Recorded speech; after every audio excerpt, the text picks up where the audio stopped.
खाचरोद तहसील के गांव बड़ा गांव में प्रेम विवाह से नाराज एक परिवार ने समाज के लोगों की मौजूदगी में अपनी ही जीवित बेटी स्वाति पाटीदार की तस्वीर का प्रतीकात्मक अंतिम संस्कार कर दिया। इतना ही नहीं, परिवार ने रविवार को पाटीदार धर्मशाला में परंपराओं के अनुसार गोरनी कार्यक्रम का भी आयोजन किया। इस घटना के बाद पूरे क्षेत्र में तरह तरह की चर्चाएं शुरू हो गई है। कई लोग इसे परिवार की नाराजगी और सामाजिक परंपराओं से जोड़कर देख रहे हैं, जबकि कुछ लोग इसे व्यक्तिगत स्वतंत्रता और पारिवारिक रिश्तों के बीच टकराव का उदाहरण मान रहे हैं। आपको बता दें कि खाचरोद तहसील से प्रेम विवाह के चलते ये दूसरा मामला सामने आया है, जहां जीवित बेटी को परिवार ने मृत घोषित कर दिया और सारी रस्म पूरी की। साथ ही युवती के पिताजी हरिशंकर पाटीदार ने जानकारी देते हुए बताया कि उन्होंने बेटी का पालन पोषण बड़े स्नेह और संघर्ष के साथ किया, लेकिन प्रेम विवाह के बाद परिवार और बेटी के रिश्ते पूरी तरह टूट गए। उनका आरोप है कि थाने में भी बेटी ने अपने माता पिता और भाई बहनों को पहचानने से इनकार कर दिया, जिससे उन्हें गहरा मानसिक आघात पहुंचा। घटना की जानकारी मिलते ही समाज के कई लोग भी मौके पर पहुंचे और परिवार के प्रति संवेदना व्यक्त की। इस दौरान कुछ समाजजनों ने केंद्र और राज्य सरकार से मांग की कि प्रेम विवाह के मामलों में विवाह पंजीकरण से पहले माता पिता को सूचना देने जैसी व्यवस्था पर विचार किया जाए। वहीं मांगीलाल पाटीदार ने जानकारी देते हुए कहा कि गौरतलब है कि गुजरात सरकार ने विवाह पंजीकरण नियमों में संशोधन का एक प्रस्ताव रखा है। प्रस्ताव के अनुसार प्रेम विवाह या भागकर किए गए विवाह के पंजीकरण से पहले माता पिता को सूचना देने, उनके आधार विवरण और मोबाइल नंबर दर्ज करने तथा विवाह प्रमाण पत्र जारी करने से पहले 30 दिन की आपत्ति अवधि रखने का प्रावधान शामिल है। बता दें कि एडवोकेट उमाशंकर पाटीदार ने कहा कि जीवित लड़की का क्रियाकर्म करना एक बहुत ही दुखद है, लेकिन माता पिता ने लड़की को अपनी पीड़ा झेलकर पढ़ा लिखा कर बड़ा किया और लड़की ने अपने ही परिवार में प्रेम विवाह कर लिया, जबकि लड़की के माता पिता ने पहले से ही एक अच्छा लड़का भी देख रखा था और लड़की भी राजी थी। उसके बावजूद भी स्वाति पाटीदार ने अपनी मर्जी से प्रेम विवाह कर लिया, जिससे परिवारजनों को बहुत दुख हुआ है। फिलहाल यह घटना पूरे क्षेत्र में चर्चा का विषय बनी हुई है। मना कर दिया, मैं नहीं आऊँ, मेरे पापा मर गए कि मम्मी पापा दोनों मर गए मेरे। ये बालिका ने बोले मेरे मम्मी पापा भाई वगैरह सब मर गए मेरे। अच्छा, मतलब उसने परिवार का आपकी तरफ नहीं देखा? कुछ भी नहीं देखा। अच्छा, तो आज जो आपने जो गोइनी का जो कार्यक्रम रखा है, आपके परिवारजन आए हैं, आपके रिश्तेदार वगैरह सभी आए हैं यहाँ पे? रिश्तेदार बहन परिवार वाले सभी है। अच्छा, माता जी आप क्या चाहते हो? हम यही चाहते हैं कि हमारे जो मैं आज जो देख रहा हूँ, मेरे साथ जो घटना है वो किसी माता पिता के साथ में घटना नहीं हो। सरकार से यही निवेदन करना चाहता हूँ कि ये नियम निकलना चाहिए, कानून निकलना चाहिए कि माता पिता के बिना अनुमति के कोई ये कानून गुजरात में निकला हुआ है। गुजरात में निकला हुआ है, सब मध्य प्रदेश में भी चाहिए ऐसा ही, और मध्य प्रदेश में क्या पूरे भारत में यही कानून निकलना चाहिए। आप सभी समाज जनों वालों को क्या संदेश देना चाह रहे हो? सभी समाज जन वालों को यही संदेश देना चाह रहे हो, कैसे पिता बच्चे को पढ़ाता है, कैसे उसको बड़ा करता है, वो एक दिन के लिए सबको छोड़ के चली जाती है। यानी कि आपके लिए आपकी बालिका मर गई है? मर गई मेरे लिए। तो अच्छा, वो बालिका कार्यक्रम जो बालिका गई है कौन से गाँव में गई है? वो गाँव में ही गई है। तो गांव में गई है तो आपके परिवार में है या परिवार से हटके है? परिवार का मैटर है, नहीं तो और कितने होते ना समाज में गई, पर परिवार का मैटर वो उसके मेरे पिताजी के दादाजी और उसके पिताजी के मामा जी और दोनों सगे भाई थे। अच्छा, सगे भाई थे, इसलिए मैंने वो शादी नहीं करी। नहीं तो और कहाँ मैंने उसको बोला भी था कि इस लड़के को छोड़ो, किसी भी लड़के को बता दे, मैं उसके साथ में प्रेम तेरी शादी कर दूँगा।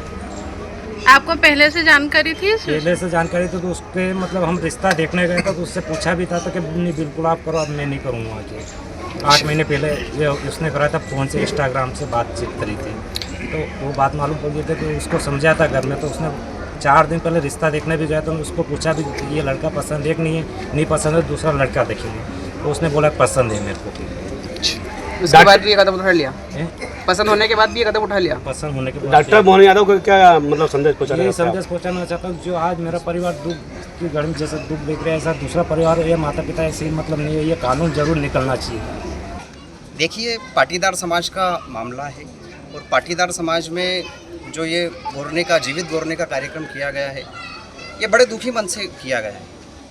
ये पीड़ा है परिवार की कि जब तक तिल तिल काट के उसको शिक्षित किया, काबिल बनाया, और एक झटके में उसने क्या है पूरे परिवार की जो निषेधित शादी थी समाज में गई, कोई दिक्कत नहीं, लेकिन निषेधित जो रक्त से रक्त में नहीं हो सकती है, ऐसे विवाह उसने किया है और समाज पर और परिवार पर कुठाराघात किया है। यह नहीं होना चाहिए। मैं माननीय मुख्यमंत्री जी से निवेदन करता हूं कि प्रेम विवाह के जितने भी प्रकरण हैं वो सारे समाप्त हो जाएंगे यदि शादी के पूर्व, प्रेम विवाह के पूर्व उनके परिवार की सहमति ली जाए। और यदि अगर सहमति नहीं ली गई तो ये समाज में क्या है, व्यापक रूप ले लेगी और ये समस्या क्या है, समाज को तोड़ने वाली प्रक्रिया बन जाएगी।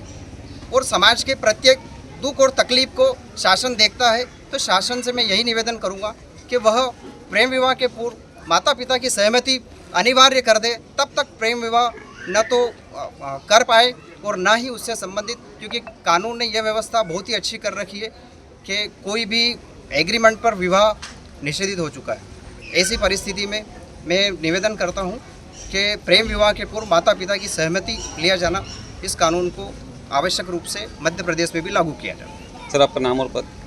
मैं उमाशंकर पाटीदार एडवोकेट हूँ, पाटीदार समाज से ही बिलोंग करता हूँ। समाज व्यापक है और प्रत्येक समाज में आज इतनी कुरीतियाँ आ गई है कि समाज को संभालना और वापस से पारिवारिक व्यवस्था चलाना, इसके लिए यह कानून अति आवश्यक है। आज बड़े दुखी मन से कहने में आता है कि कोई भी माँ बाप अपनी बिटिया को बड़े ही नाजों से पालता पोसता है, बड़ा करता है, उसको पढ़ाता लिखाता है, और बेटियाँ बड़ी होकर इस प्रकार का जो निर्णय लेती है, यह बड़ा ही उन माँ बाप और परिवार के लिए बहुत दुखदायक है। क्योंकि किसी भी समाज में इस प्रकार का निर्णय नहीं होना चाहिए। इस प्रकार से बेटियों पर भी नाज रहता है, परंतु मैं इस चैनल और मीडिया के माध्यम से सरकार को यह संदेश देना चाहता हूँ, ये निवेदन भी करना चाहता हूँ कि इस प्रकार का कानून बनाए कि बिना माता पिता की सहमति के कोई भी लड़की या लड़का के यह प्रेम विवाह नहीं कर सके। यह कानून आवश्यक हो गया है। ये इस प्रकार के जो घटनाएं आए दिन हो रही है, तो इस प्रकार की घटना पुनः और किसी परिवार में न हो, ये मैं ऐसा संदेश देना चाहता हूँ। ये कानून और किसी राज्य में भी लागू हुआ है? ये कानून हमारे पास के गुजरात में यह कानून बना हुआ है, जहाँ पर माननीय प्रधानमंत्री नरेंद्र जी मोदी का गृह राज्य भी है। तो इसी प्रकार का कानून पूरे देश में होना चाहिए। मैं यही संदेश देना चाहता हूँ कि एक तो जो लड़कियों की उम्र समय के हिसाब से कलयुग है, समय के हिसाब से बेटियों की शादी के लिए उम्र को थोड़ा 2 साल कम कर देना चाहिए, 16 वर्ष कर देना चाहिए। और दूसरा, यह कानून जरूर बनना चाहिए कि बिना माता पिता की सहमति के यह प्रेम विवाह वैलिड नहीं माना जाए। क्या हुआ था? ये बोलने का प्रोग्राम नहीं है, ये कलंक का प्रोग्राम परिवारजनों को और पूरे गांव वालों को करना पड़ा। ये कोई अच्छी चीज़ नहीं है। ये परिवार और गांव और समाज के लिए बहुत बुरी खबर है। ऐसी खबरें कहाँ पर भी ना छपे। इसके बारे में लड़के परिवार वालों से मेरा कहना है कि जैसे लड़कियों वाले अपने बच्चों की देख रेख और रख रखाव के बारे में सोचते हैं, ऐसे बच्चों के बारे में भी सोचना चाहिए। अपना बच्चा कहाँ जा रहा है, कहाँ बातें कर रहा है। और हमारी जितनी बहनें और माताओं से भी मैं एक ही बात कहना चाहता हूँ कि इनके मोबाइल में गुप्त पासवर्ड नहीं होना चाहिए। अगर गुप्त पासवर्ड है तो कहीं ना कहीं माता पिता से बातें छुपाई जा रही है और वो बातें कहीं ना कहीं गुप्त रूप से आगे बढ़ाई जा रही है, जिससे ये ऐसी ये कुरीतियाँ समाज में आ रही है। इनको रोकने के लिए ये गुप्त पासवर्ड है या अन्य जो बच्चे समय पर नहीं आ रहे हैं, कहाँ जा रहे हैं, क्या बैठ रहे हैं, किससे बातें कर रहे हैं, इनके ऊपर भी अंकुश होना चाहिए। ये परिवारों की जिम्मेदारी है। और जिस परिवार में जो कहीं गोत्रों में बटे हुए, उनको भी ये बैठ कर चर्चा करनी चाहिए कि ऐसे ये चीज़ें नहीं होनी चाहिए जिससे समाज दूषित होता है, परिवार दूषित होता है। और जो गुजरात में जो कानून लागू हुआ वो हमारे संपूर्ण भारत में लागू होना चाहिए, क्योंकि आज हरिशंकर के ऊपर नहीं बीती है, पूरे गांव के ऊपर बीती है। ये जहाँ जाए ऐसा जो सूचना आ रही है, उन परिवार के ऊपर क्या बीती है, ये माता पिता और परिजन ही जानते हैं।